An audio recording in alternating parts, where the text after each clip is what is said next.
Hey, what's up, YouTube? Man, it's your boy Ashton Jackson. And in today's video, man, we're going to be talking about two things that have been surrounding the Dallas Cowboys. Number one is drafting. Should we take an offensive player? Should we take a defensive player? Me, I'm in the boat of just take the best damn player on the board and live with it. And the second thing we're going to be talking about in depth is this news surrounding about Myles Garrett potentially becoming a Dallas Cowboy. I'm going to be talking about should we make the move and what does it mean? So before I get into the video, I would appreciate if you guys would like the video, subscribe if you're new, comment, and share my video with anyone who you think will enjoy my content. So the number one thing, we're going to hop in straight into it, is the NFL Draft. The NFL Draft is going to be here next month. It's going to be held in Pittsburgh, Pennsylvania, the home of the Pittsburgh Steelers. And, we're going to have a hell of a time. We're going to host a draft show. We're going to do what we normally do. So for me, the big draft discussion that we have every single year is something that when I talk about personally, when I make my videos and just in real life, I say, man, I get tired of talking. And what I mean by that is I get tired of talking about the same thing that ends up just being true at the end of the day. And what does that mean for me when it comes to NFL draft? There's three things that I hate.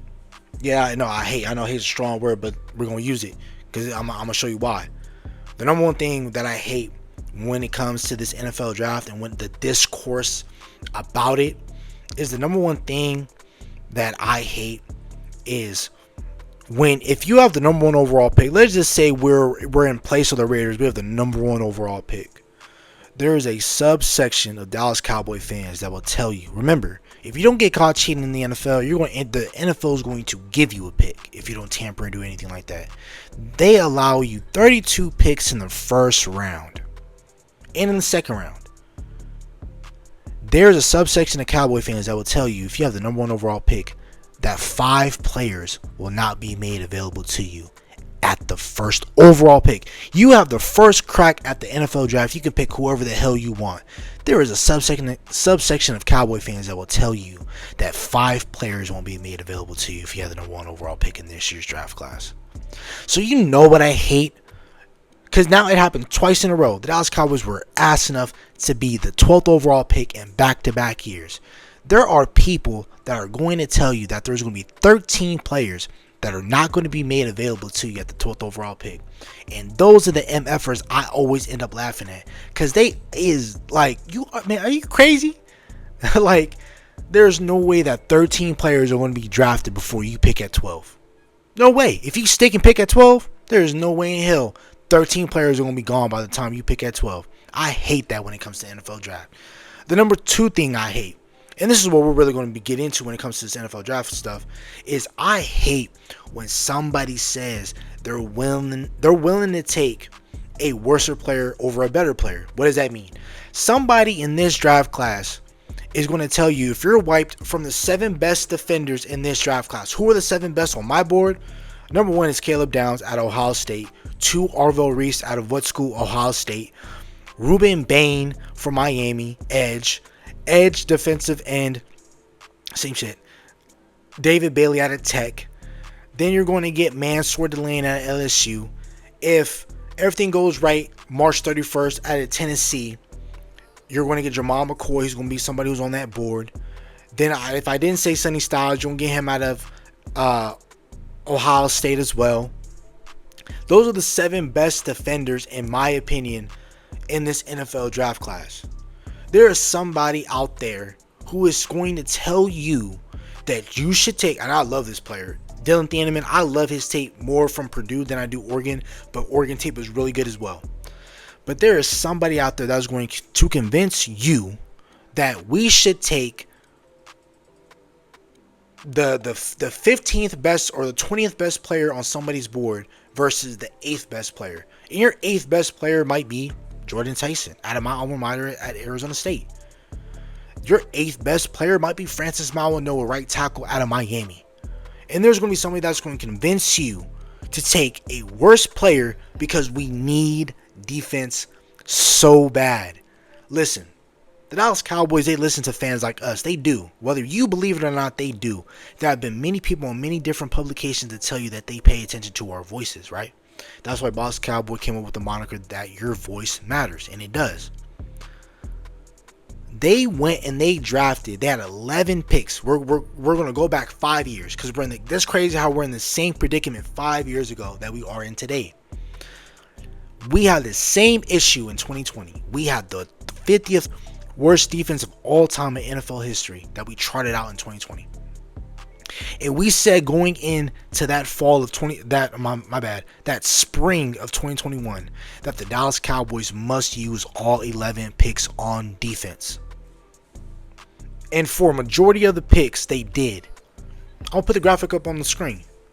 Who in a blue hell is on that roster currently right now from that 2021 draft class? Micah gone, Green Bay.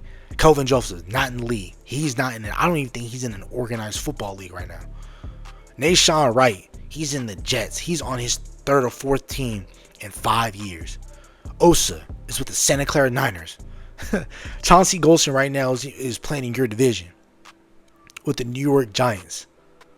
Them, bro, they're not. Quinn Bohanna is not. He's not here on. He's not on your NFL team right now. But again, they listened to us by saying, hey, go draft all defense. They did, and none of them are on your team right now. What does that say? Bad roster management. You couldn't evaluate talent.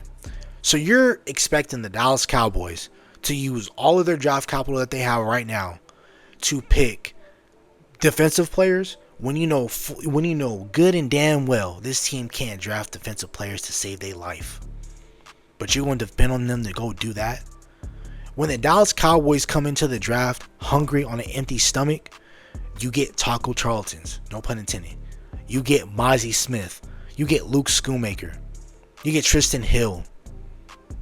You get players like that when you come into the draft hungry. What I suggest the Dallas Cowboys should do, take the best player. You took the best player in CeeDee Lamb. You're living just fine. You took the best player in Tyler Smith. You're living just fine.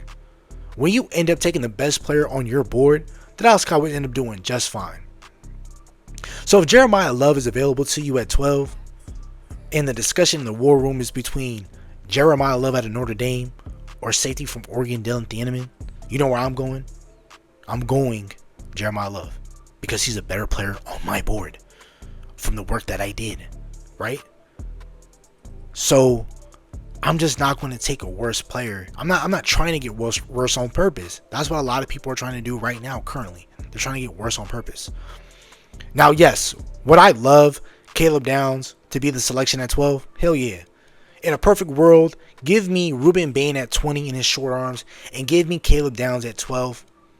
And I don't give a damn about nothing else.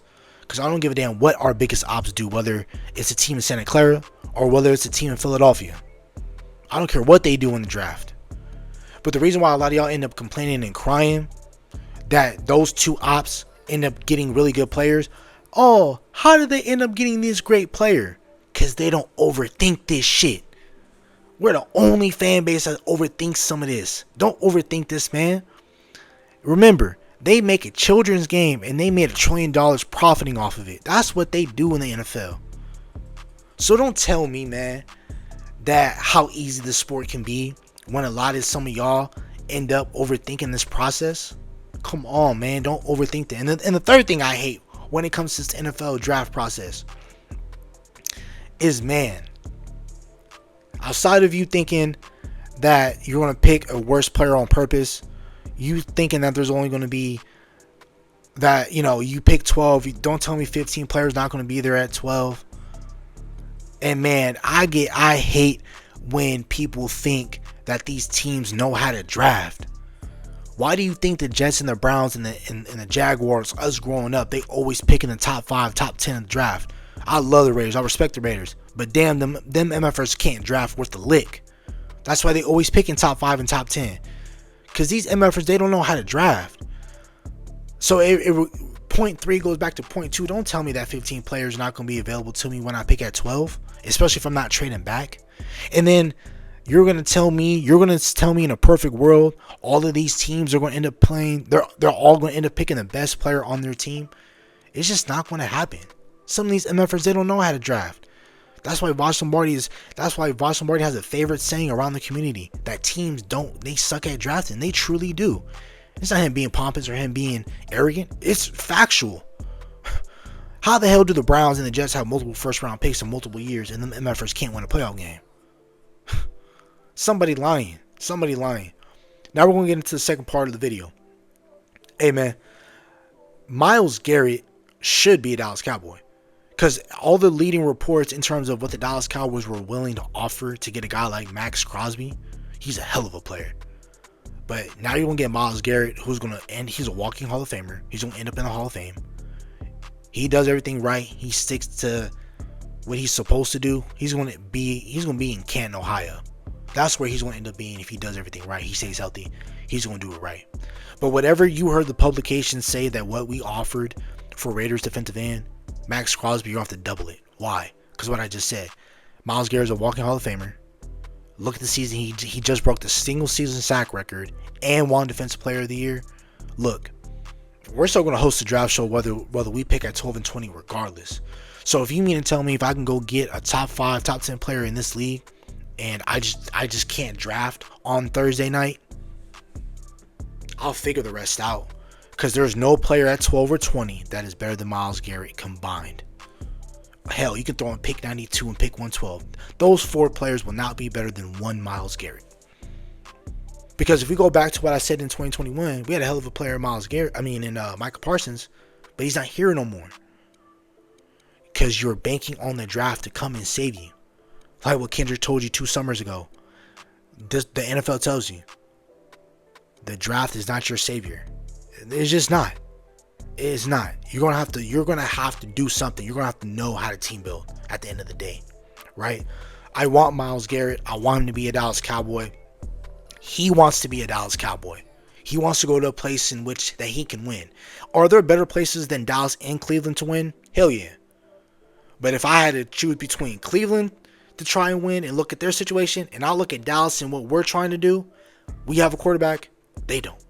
We got 2 wide receiver ones. They don't even got a true wide receiver that you believe in. We have a better offensive line. They're still trying to figure that out. We have cornerstone players. They don't. So if we're just choosing between the two, between Ohio and Dallas, Texas, they're going to come to Dallas every single time. Especially if the situation is better in Dallas than it is in than it is better over there in Cleveland. I'm telling you. They're going to want to come in Dallas by default, they're going to want to come to Dallas. We just have to make the place desirable. That's about it. So, if it's me, man, F pick 12 and 20 over the staff and as an organization. Man, F them picks. If we can go get Myles Garrett, come here, man. Let's go, man. Let's go win. But, again, words don't mean nothing if you don't put it to paper and you don't make it happen. So we can talk about, hey, should the Dallas Cowboys see the best player on the board? Coaches are going to turn out there saying, hey, yeah, we're going to pick the best player on the board. We'll see. Should the Dallas Cowboys go after Myles Garrett? Why is Myles Garrett being brought up? Why is his name being brought up? Because the Browns move money around to free up cap space. Who in the hell are the Browns bringing in right now to win football games? They're not a player away. They're not a 6th overall pick and a 20th something overall pick due to the Jacksonville Jaguars away. They're not 2 first-round picks players. They're not 2 first-round pick players away from competing in that division and let alone that conference. Myles Garrett is going to get moved, whether if it's before the draft, after the draft, during the trade deadline. Myles Garrett will be moved. But the Dallas Cowboys have to ask themselves, how bad do they want to win? But we're going to find out. They're going to prove to us how bad they want to win. Next month in the summer, they're going to show us how bad they want to win.